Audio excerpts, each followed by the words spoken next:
أعوذ بالله من الشيطان الرجيم. بسم الله الرحمن الرحيم. الحمد لله رب العالمين، والصلاة والسلام على سيدنا أبي القاسم المصطفى محمد. اللهم صل على محمد وعلى آله الطيبين الطاهرين المعصومين المنتجبين، واللعنة الدائمة على أعدائهم أجمعين من الآن إلى قيام يوم الدين.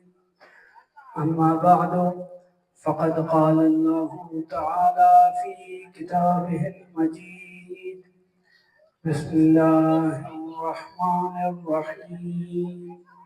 قل هذه سبيلي أدعو إلى الله على بصيرة أنا ومن اتبعني صلوات.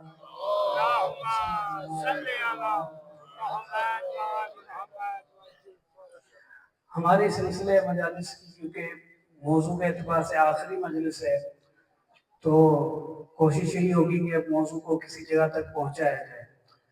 ابھی تک ہم نے پہلے دو روایات فضائل امام حسین میں ذکر کیے، پھر ایک روایت ابن شبیب سے نقل کی، پھر مولا کے دو خطبے بیان کیے، ایک مکے والا خطبہ اور دوسرا خطبہ جو مولا نے ذو حسن کی جگہ پر دیا تھا۔ کل ہم نے پھر مولا کا ایک خط نقل کیا، جو خط مولا نے بنو ہاشم کے لیے لکھا تھا۔ خط کے اندر دو جملے تھے جو کل میں نے آپ کے سامنے رکھے، جس کی ایک جملے کی معنی ہم نے کل کر لی تھی، آج انشاءاللہ دوسرے جملے کی معنی کریں گے۔ خط کے الفاظ کیا تھے؟ مولا فرماتے ہیں اِنَّ مَنْ لَحِقَ بِي مِنْكُمْ اُسْتُشْهِدَ، بہت ہی واضح ہے کہ آپ میں سے جو بھی میرے کاروان میں شامل ہو گیا وہ شہادت کے درجے تک پہنچ جائے گا۔ اور پھر دوسرا جملہ فرمایا وَمَنْ تَخَلَّفَ عَنِّي لَمْ يَبْلُغِ الْفَتْحَ، اور جو بھی میرے کاروان میں شامل نہیں ہوتا اس کو کامیابی نہیں ملے گی، یعنی اس کو شہادت نصیب نہیں ہوگی۔ لیکن یہ جو دوسرا جملہ ہے کہ جو بھی میرے کاروان میں شامل نہ ہوا اس کو شہادت نصیب نہیں ہوگی، یہ مولا کہہ تو بنو ہاشم کو رہے ہیں، لیکن اس سے ہٹ کر یہ ایک جنرل بات بھی ہے۔ جنرل بات کیا ہے؟ یہ ایک کامن بات ہے کہ وقت کا امام جب کسی پر اپنی حجت تمام کر لے اور ان سے اپنی مدد کا مطالبہ پہنچا دے، اس کے بعد اس شخص کی جس پر یہ حجت تمام ہو چکی ہے اس کی ذمہ داری ہے کہ اپنے وقت کے امام کی مدد کرے، پھر چاہے وہ حجت تمام خط کے ذریعے ہو، چاہے خطبے کے ذریعے ہو، چاہے کسی ملاقات میں ہو، چاہے پھر عاشور کے دن ہر دن ناصر کی صدا سے ہو۔ جس شخص تک مولا کا یہ پیغام پہنچ گیا اور مولا کی یہ نصرت کا مطالبہ جو مولا نے کیا ہے، جس تک یہ پیغام پہنچ گیا، حجت تمام ہو گئی، پھر اس کی ذمہ داری ہے کہ اپنے وقت کے امام کی مدد کے لیے پہنچے۔ اگر نہیں پہنچتا تو پھر اس کا قصور ثابت ہے، اور اگر جا کے مخالف لشکر میں شامل ہو جائے پھر تو اور بھی بدتر ہے۔ اب یہ جو مخالف لشکر میں جا کے شامل ہو گئے، ایک تو مدد کے لیے نہیں آئے، دوسرے آئے اور مخالف لشکر میں شامل ہو گئے، تو ان سے بھی بدتر ہیں۔ آپ نے کبھی سوچا ہے کہ جو اس عمر سعد کے لشکر میں شامل ہو گئے، ان کا واقع کربلا کے بعد اس دنیا میں کیا حشر ہوا؟ یہ ایک زبردست اور دلچسپ موضوع ہے تاریخ میں کہ اس پر تحقیق کی جائے کہ جو اس لشکر میں شامل ہوئے دنیا میں ان کا کیا حشر ہوا۔ اور یہ جو ہم توقع کرتے ہیں نا کہ ظالم نے اگر ظلم کیا تو بس اگلے ہی دن اللہ کا عذاب اس پر آ جائے. لیکن اللہ کا پروسیجر یہ نہیں ہے ظالم کو عذاب دینے کا. اللہ کا ایک خاص پروسیجر ہے کیونکہ اللہ کا صبر بہت زیادہ ہے. ہمارا صبر اللہ کے سامنے کچھ بھی نہیں ہے. اللہ جب ظالم کو عذاب دیتا ہے تو اس کے بھی مرحلے ہیں.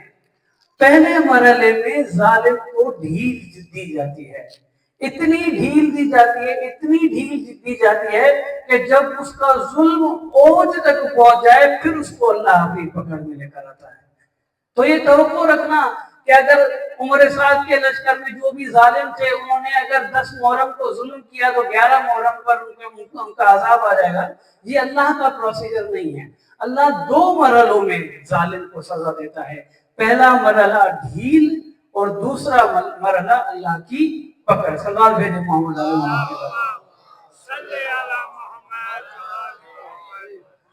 حضرت موسیٰ بار بار خدا سے یہ دعا مانگتے تھے کہ یا رب فرعون کو جلدی مار دے, جلدی مار دے, کیونکہ وہ ہر روز ظلم کر رہا تھا. اگر آپ اس کو جلدی مار دیں گے تو یہ ظلم خود بخود ختم ہو جائے گا. لیکن اللہ کہتا تھا کہ نہیں, یہ میرا طریقہ نہیں ہے. میں پہلے ظالم کو مہلت دیتا ہوں, ڈھیل دیتا ہوں, جب وہ اپنے عروج تک پہنچ جاتا ہے پھر میں اس کو اپنی پکڑ میں لیتا ہوں. یہ چیز مزید سمجھانے کے لیے میں آپ کو بتاؤں کہ گناہوں کے عذاب 3 قسم کے ہیں. کتنے قسم کے؟ 3 قسم کے ہیں. پہلا جو گناہ کا قسم ہے اس کو کہتے ہیں عذاب ادنا. اس کا قرآن میں بھی ذکر ہے.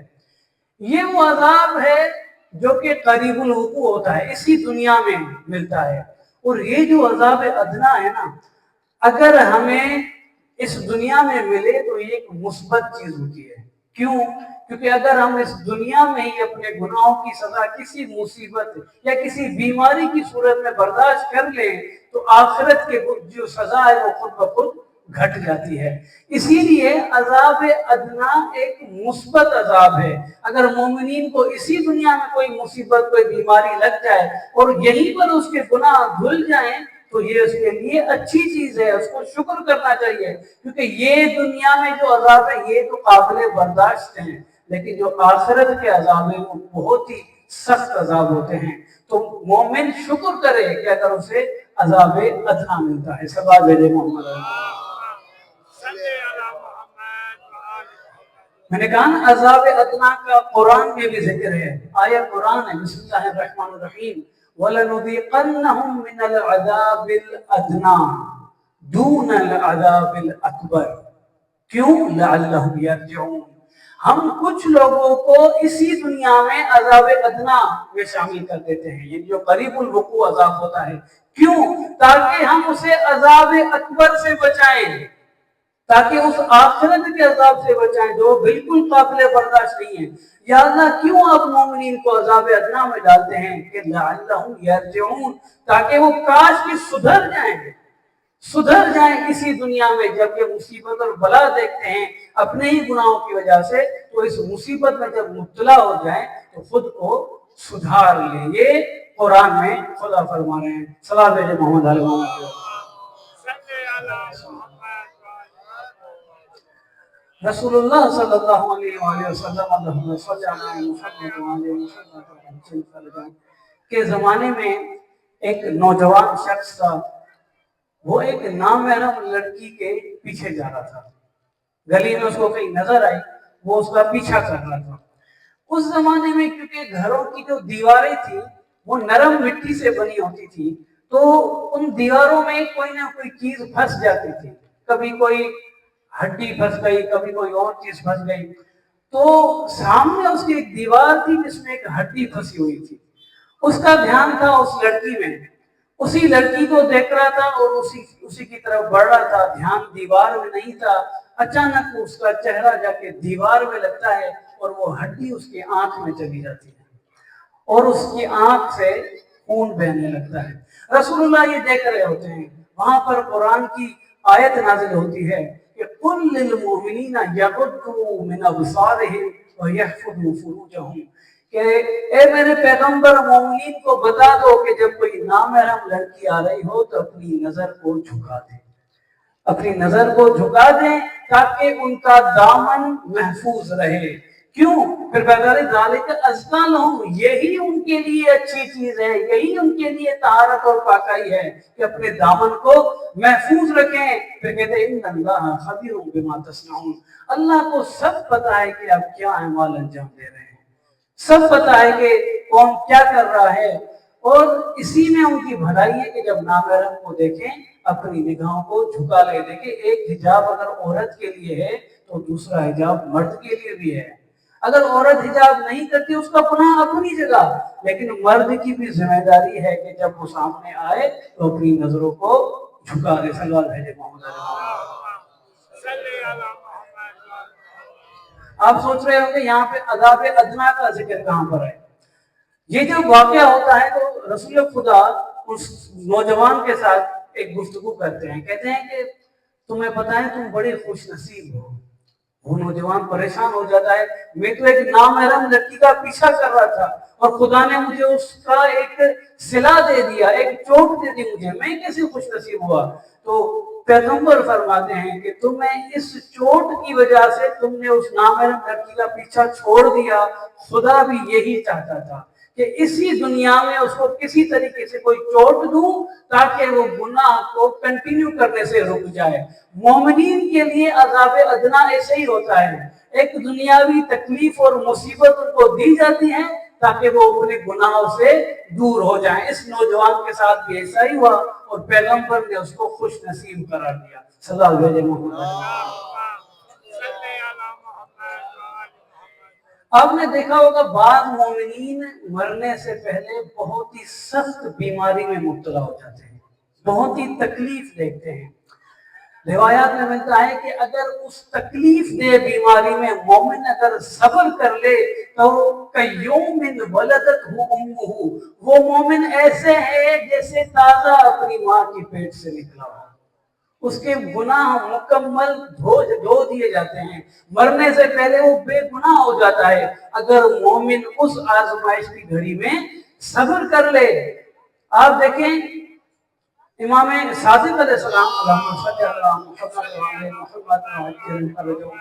فرماتے ہیں کہ مومن پر جب مصیبت کی گھڑی، تکلیفیں، بیماریاں آتی ہیں تو مومن اپنی زندگی میں ہی گناہوں سے دھل جاتا ہے۔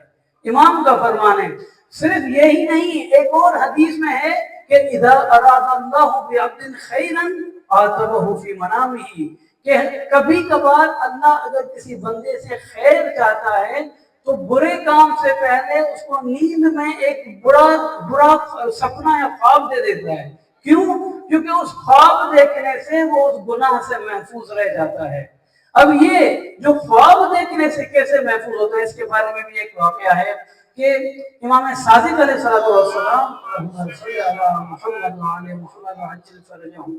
ایک شخص امام کے پاس آتا ہے، کہتا ہے کہ میں کوفے کا ہوں، کوفے سے میں باہر نکلا، یعنی خواب کے عالم میں بتا رہا ہے کہ میں خواب دیکھ رہا تھا کہ میں کوفے سے باہر نکلا، وہاں پر ایک لکڑی کا بنا شخص لکڑی کے بنے گھوڑے پر سوار تھا اور ایک چمکیلی تلوار اس کے ہاتھ میں تھی۔ میں یہ خواب دیکھ کر بہت ڈر گیا۔ فرزند رسول آپ مجھے بتا سکتے ہیں اس کی کیا معنی ہے؟ اب اس لکڑی کے پتلے کی وجہ سے امام پوچھتے ہیں کیا تم کسی کو دھوکہ دینے کا ارادہ رکھتے ہو؟ جیسے ہی یہ کہتا ہے امام یہ فرماتے ہیں، فوراً یہ کہتا ہے کہ امام آپ کو کیسے پتا چلا؟ آپ تو واقعاً علم کے ساتھ چشمہ ہو، میں واقعاً ایک مومن کو دھوکہ دینا چاہ رہا تھا۔ کہ امام پوچھتے کیسے دھوکہ دینا چاہ رہے تھے؟ تو بتاتا ہے ایک مومن ایک چیز بیچنا چاہ رہا تھا، وہ چیز اس نے میرے پاس رکھی ہوئی تھی، کوئی اور خریدار نہیں تھا، تو میں نے ارادہ کیا کہ میں خود ہی کم دام میں اس کو خریدوں گا، اپنے آپ کو فائدہ اور اس کو نقصان پہنچاؤں گا۔ ابھی آپ نے یہ خواب ذکر کیا ہے، میں سمجھ گیا کہ یہ بہت بڑا گناہ ہے، اب میں یہ گناہ نہیں کروں گا۔ تو ایک برے خواب کے ذریعے اللہ نے ایک مومن کو گناہ کرنے سے بچا لیا۔ تو یہ چھوٹی چھوٹی چیزیں دنیا میں، خواب، مصیبتیں، بلائیں، بیماریاں، یہ مومنین کے لیے عذاب ادنا ہوتی ہیں تاکہ ان کو گناہوں سے محفوظ رکھ سکے۔ سوال ہے جو محمد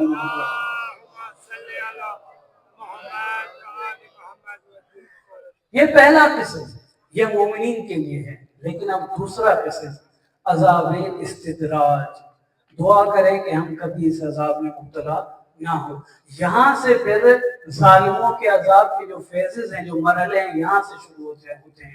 3 قسم میں نے بتایا تھے نا. ایک تو مومنین کے لیے تھا، باقی جو 2 ہیں یہ دونوں ظالمین کے لیے ہیں. پہلے مرحلے میں عذاب استدراج ہے، دوسرے مرحلے میں عذاب استحصال ہے.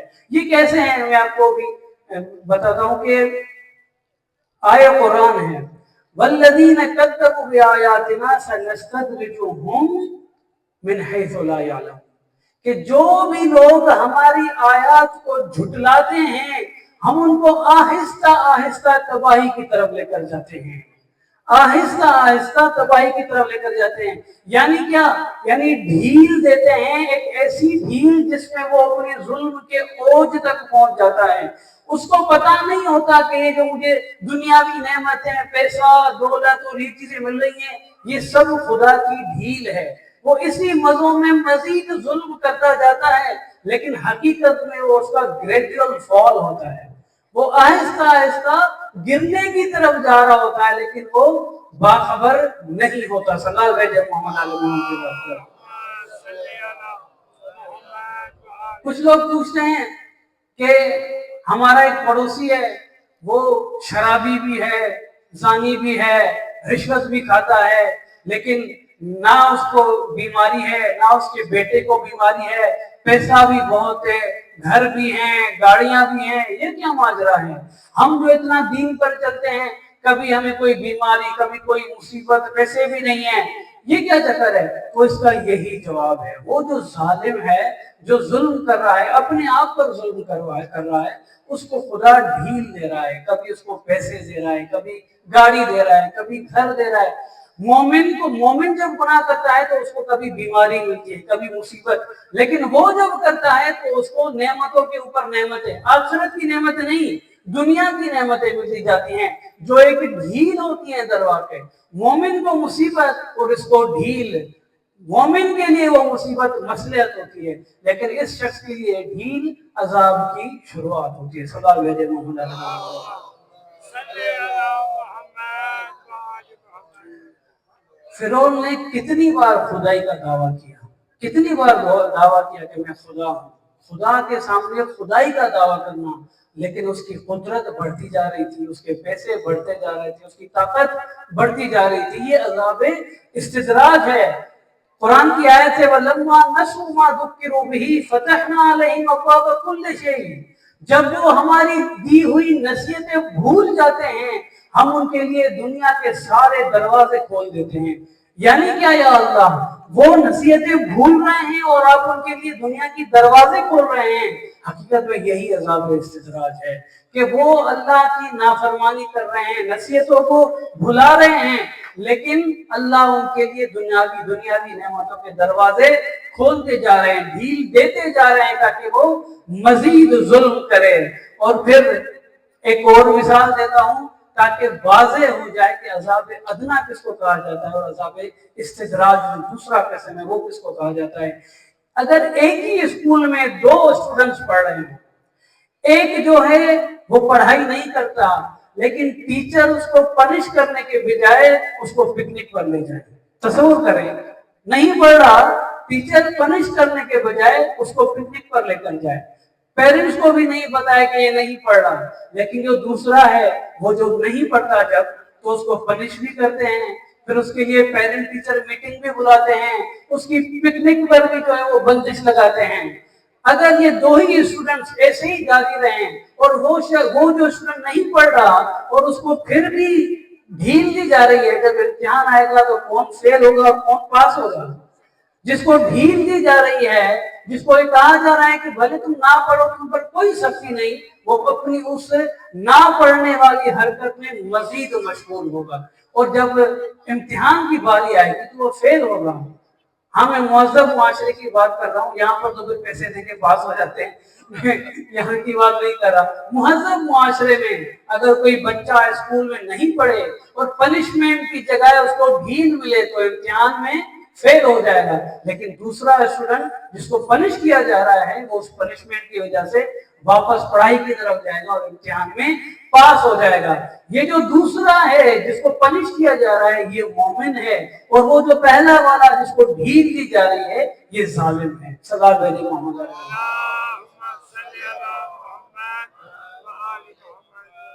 تو یہ ہے کہ مومن کی زندگی میں جب سختی اور مصیبت ہو تو وہ عذاب ادنا، اور ظالم کی زندگی میں جو ڈھیل ہو اسے عذاب استدراج کہا جاتا ہے۔ اور یہ ڈھیل اب تاریخ میں جو بھی ظالم لے لیں اس کو یہ ڈھیل دی گئی ہے۔ حجاج بن یوسف جیسا ملعون شخص، کوئی کہتا ہے 70,000 شیعہ مار دیے، کوئی کہتا ہے 80,000 شیعہ مار دیے، لیکن پھر اس کو ڈھیل بھی دی جاتی ہے۔ کیا ڈھیل دی جاتی ہے؟ اس کو مزید طاقت، مزید پیسہ، مزید قدرت، مزید اس کو بادشاہی ملتی ہے۔ یہ ہے استدراج، ڈھیل دینا۔ عبد الملک ابن مروان 80,000 شیعوں کو مارا، کوئی کہتا ہے 1,20,000 شیعوں کو، عجیب تعداد ان کے لیے نقل کی جاتی ہے۔ تو کہتے ہیں یہ لوگ ایسے ظالم تھے، کہتے تھے کہ ہمارے لیے محب علی کو لے کر آؤ، ہمارے سامنے اس کو ذبح کرو تاکہ ہم اس کا خون بہتا ہوا دیکھیں۔ ہمیں لذت محسوس ہوتی ہے جب ہم ان کا خون بہتا دیکھتے ہیں۔ اتنے ظالم تھے، لیکن اللہ نے ان کو ڈھیل دی۔ یہ ڈھیل جو ہے نا یہ عذاب استدراج ہے۔ صلی اللہ علیہ وسلم۔ لیکن اس ڈھیل کے بعد پھر خدا کی پکڑ بھی آتی ہے۔ وہ جو خدا کی پکڑ ہے اس کو کہتے ہیں عذاب استحصال، یعنی پہلا عذاب ادنا مومنین کے لیے تھا، عذاب استدراج ظالمین کا پہلا مرحلہ تھا۔ اب ظالمین کا جو ظلم عذاب کا آخری مرحلہ ہے وہ عذاب استحصال ہے۔ عذاب استحصال میں کیا ہوتا ہے اس کے بارے میں بھی میں قرآن کی آیت آپ کو بتاؤں۔ میں نے جو پہلے قرآن کی آیت پڑھی جو عذاب استدراج کے بارے میں تھی، اسی کا دوسرا حصہ عذاب استحصال کے بارے میں۔ صلی اللہ علیہ وسلم۔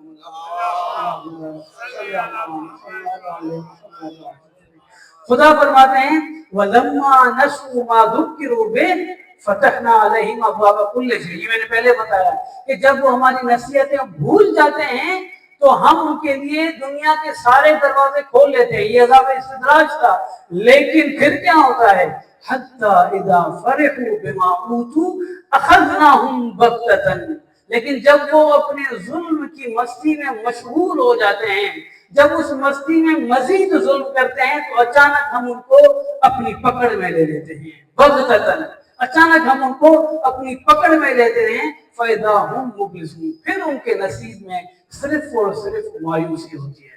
یہ وہ پکڑ ہے جو آخری مرحلہ ہوتا ہے ظالموں کے بارے میں۔ آپ دیکھیں فرعون، اس کو بہت فرصت ملی، بہت مہلت ملی، اس نے بہت عذاب کیا۔ حتیٰ جب حضرت موسیٰ اپنے لوگوں کو لے کر جا رہے تھے سمندر کی طرف، یہ بھی اپنے لوگوں کو لے کر حضرت موسیٰ کا پیچھا کر رہا تھا۔ جب حضرت موسیٰ سمندر کے نزدیک پہنچتے ہیں اور اپنی عصا کے ذریعے جگہ بناتے ہیں، خود تو چلے جاتے ہیں، لیکن جب یہ فرعون اسی جگہ سے گزرنے کی کوشش کرتا ہے تو یہی سمندر اس کے اوپر گرتا ہے۔ یہ ہے بغتتاً۔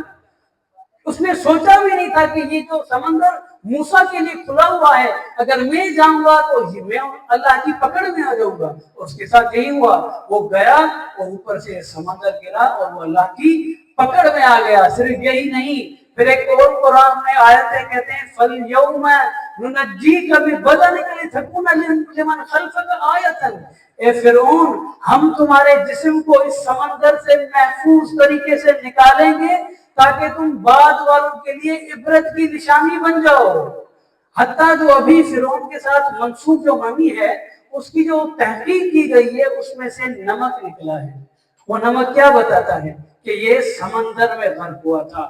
اسی سمندر میں غرق ہونے کی یہ جو دلیل ہمیں مل گئی ہے یہ اب رہتی دنیا کے لیے عبرت کا نشان بن گیا کہ تم نے لوگوں پر ظلم کیا، اب خدا کی پکڑ میں آ گئے اور رہتی دنیا کے لیے عبرت بن گئے۔ سوال ہے محمد۔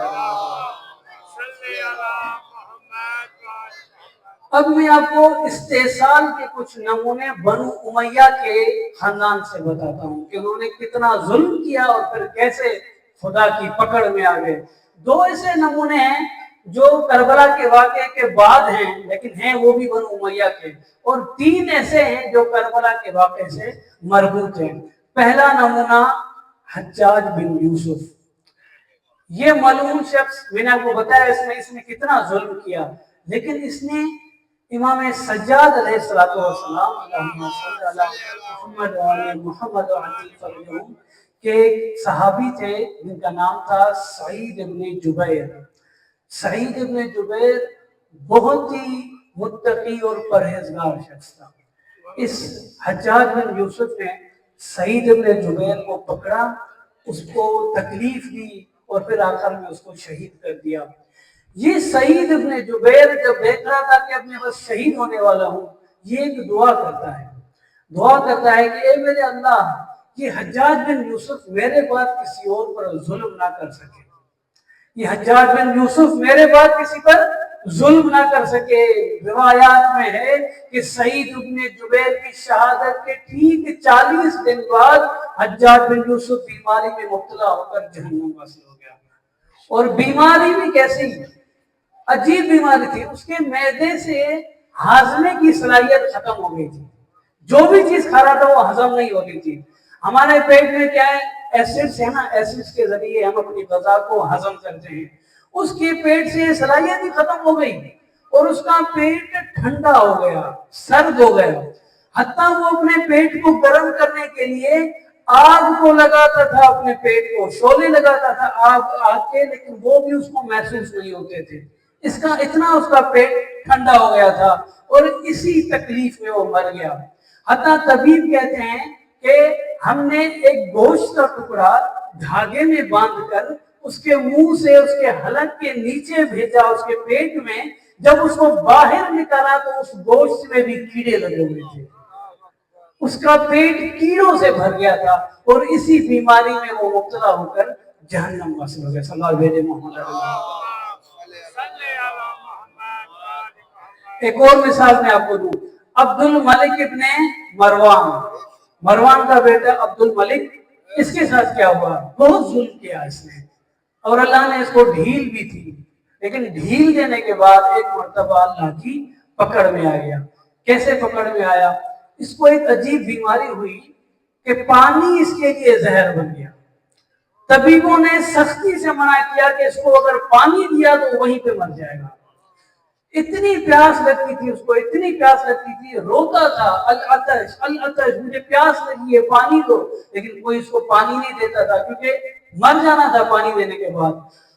ایک مرتبہ اپنے بیٹوں کو کہتا ہے کہ میں تمہارا باپ ہوں، مجھے پیاس لگی ہے، مجھے پانی دو۔ بیٹے بھی کہتے ہیں نہیں، پانی تمہارے لیے زہر ہے، ہم نہیں دے سکتے۔ لیکن ایک مرتبہ یہ اپنے بیٹوں کو کہتا ہے کہ مجھے پانی دو، بھلے میں مر جاؤں، مجھے پانی دو، مجھے اس دنیا سے جانا ہے۔ تو اس کو جب پانی دیتے ہیں وہیں پہ مر جاتا ہے، اور پھر اس کا نام پڑ جاتا ہے مرران۔ مرران کہتے ہیں ایک ایسے درخت کو جو پانی دینے سے مرجھا جائے۔ ویسے تو عام درخت پانی دینے سے رشد کرتے ہیں، لیکن ایک عجیب قسم ہے درخت کا کہ جب پانی نہ دو تو رشد کرتا ہے، جب پانی دے دو تو مرجھا جاتا ہے۔ جب یہ پانی دینے سے مر گیا تو اس کا نام مرران پڑ گیا۔ اس کے لیے ایک عجیب واقعہ ہے کہ جب یہ بیماری میں مبتلا تھا، شدید تکلیف میں تھا، اس کے سامنے ایک دھوبی کپڑے دھو رہا تھا۔ جب وہ دھوبی کو کپڑے دھوتے ہوئے دیکھتا ہے تو کہتا ہے کاش میں بھی اس کی طرح دھوبی ہوتا اور یہ حاکم نہ ہوتا، حکمران نہ ہوتا، میں اس کی طرح دھوبی ہوتا تو عزت سے تو زندگی گزارتا۔ اس حکمرانی کے چکر میں نے اتنا ظلم کیا کہ آج میں اس گندی بیماری میں مبتلا ہو گیا۔ صلی اللہ علیہ وسلم۔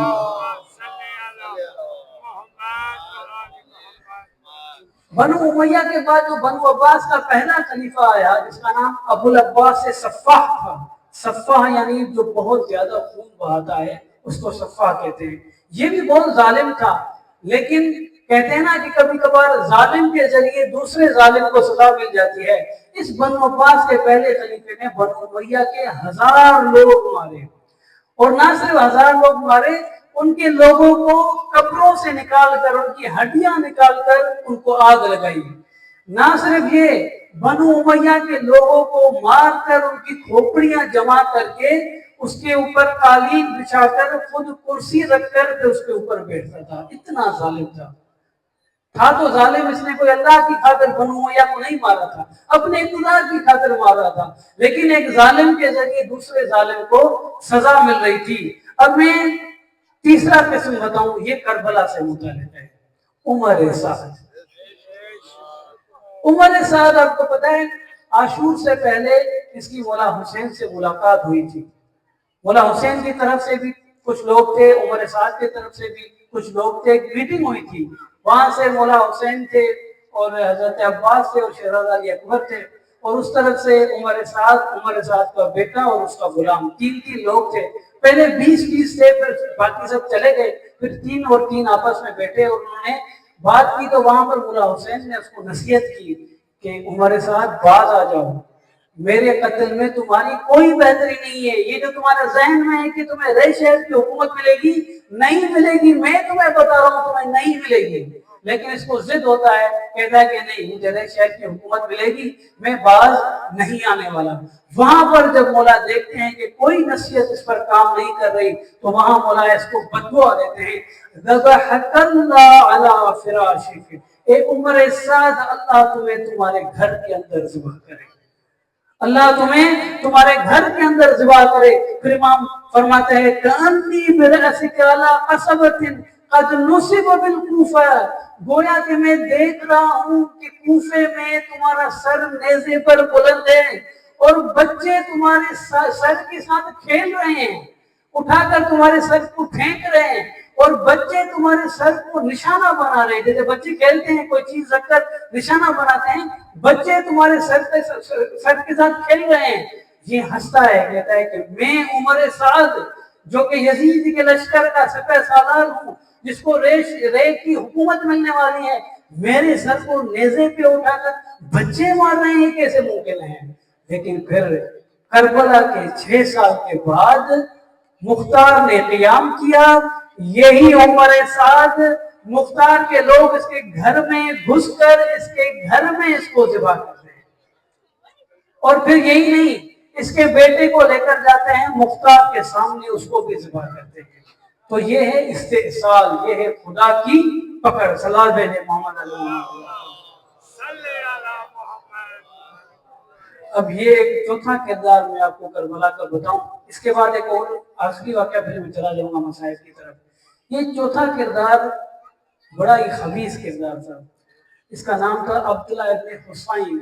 حسین سواد سے, سین سے نہیں, عبداللہ ابن حسین. اس کی کیا ذمہ داری تھی؟ اس کا کام تھا کہ فرات پر 4000 فوجیوں کو کھڑا کیا گیا تھا, جن کی ذمہ داری یہ تھی کہ مولا حسین فرات کے پانی تک نہ پہنچ سکے. یہ اس کی ذمہ داری تھی. عاشور کے دن جب التش کی صدا بلند ہوئی تو مولا حسین اور مولا عباس دونوں مل کر فرات کی طرف جاتے ہیں تاکہ پانی لے سکیں. صلاۃ پڑھیں محمد علی محمد.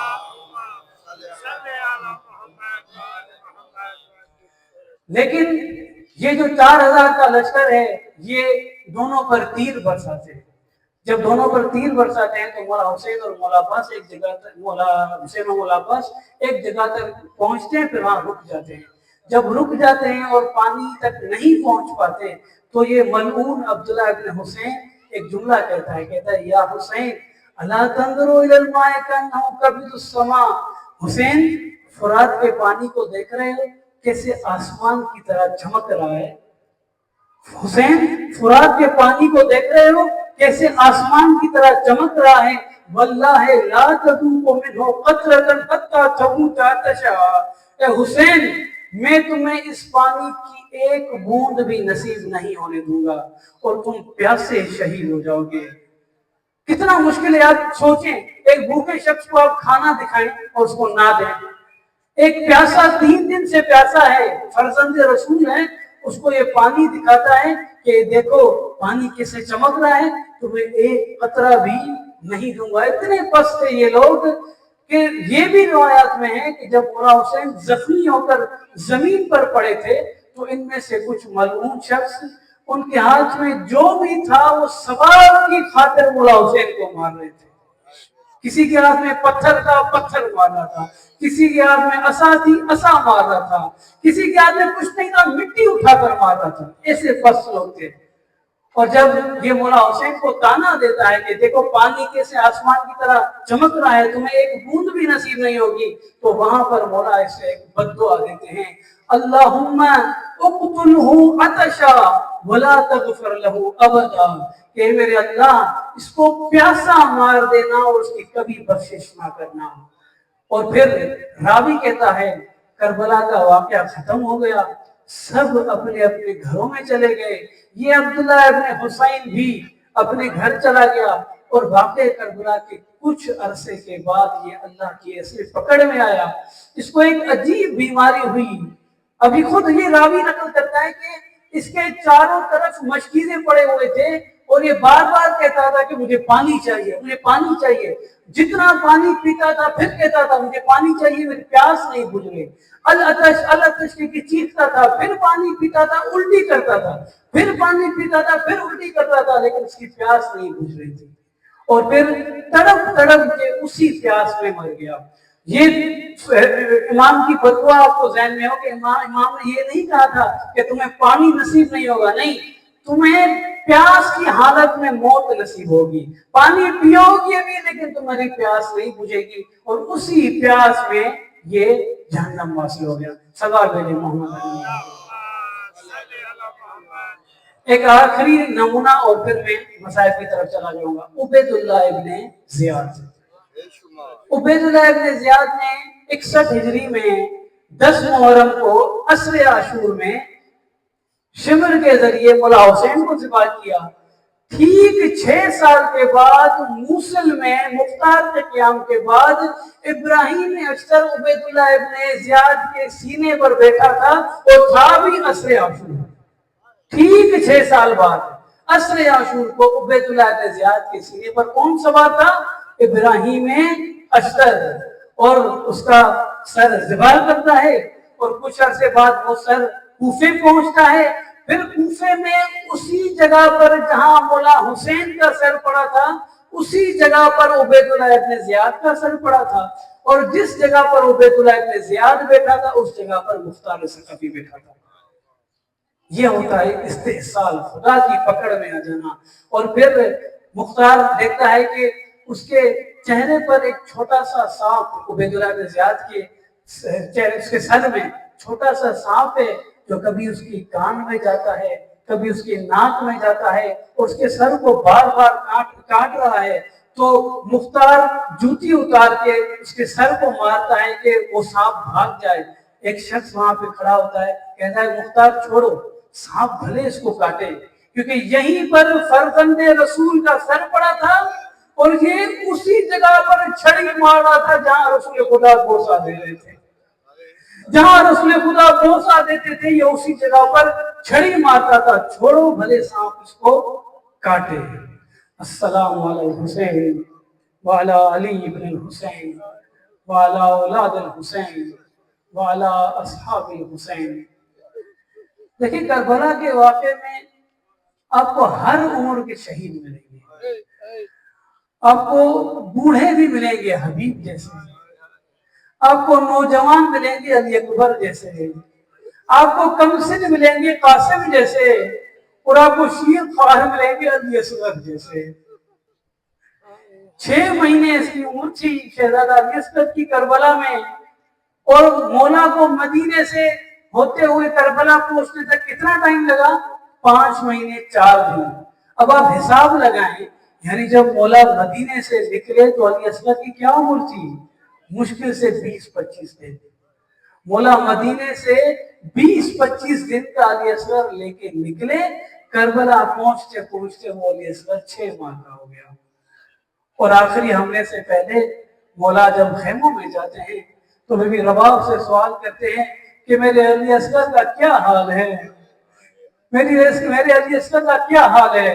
بی بی رباب کا شیر تو خشک ہو گیا تھا. کہتی ہیں یہ علی اصغر پہلے اپنی خشک زبان اپنے خشک لبوں پہ لگاتا تھا لیکن ابھی وہ بھی نہیں لگا رہا، اس کا حال بہت برا ہے. مولا کہتے ہیں یہ علی اصغر مجھے دو، میں اس کو پانی پلا کر لاتا ہوں۔ بی بی رباب جھٹ سے علی اصغر کو مولا کے حوالے کر دیتی ہیں، جبکہ بی بی رباب کو پتا تھا کہ مولا حسین کے پاس پانی نہیں ہے، یہ بھی پتا تھا کہ جو بھی جاتا ہے پھر واپس نہیں آتا۔ آپ ان ماؤں سے پوچھیں کہ ایک دودھ پیتے بچے کو میدان شہادت میں بھیجنا کتنا مشکل ہے، کتنا مشکل ہے، لیکن بی بی رباب نے اپنا بچہ مولا حسین کے حوالے کیا۔ مولا علی اصغر کو لے کر عمر سعد کے لشکر کے نزدیک جاتے ہیں، علی اصغر کو بلند کرتے ہیں، کہتے ہیں تم لوگوں کی دشمنی میرے ساتھ ہے، اس بچے کے ساتھ کوئی دشمنی نہیں ہے، پانی کے 2 گھونٹ اس بچے کو پلا دیں، میرا بچہ پیاسا ہے، میرا بچہ پیاسا ہے۔ لیکن عمر سعد اجازت نہیں دیتا۔ اس کے بعد عمر سعد کے لشکر میں کھلبلی سی مچ گئی کہ جب ہمارے گھوڑے اس فرات کے پانی سے پانی پی رہے ہیں تو امام حسین کے بچے کیوں نہ پیئیں، ان کو بھی اجازت ملنی چاہیے۔ جب عمر سعد دیکھتا ہے کہ لشکر میں کھلبلی سی مچ گئی ہے تو اپنے لشکر کا ماہر تیر انداز جس کا نام تھا ہرملہ، ہرملہ کو کہتا ہے یا ہرملہ اقضا کلام الحسین، ہرملہ حسین کو چپ کراؤ۔ ہرملہ پوچھتا ہے باپ کو نشانہ بناؤں یا بیٹے کو؟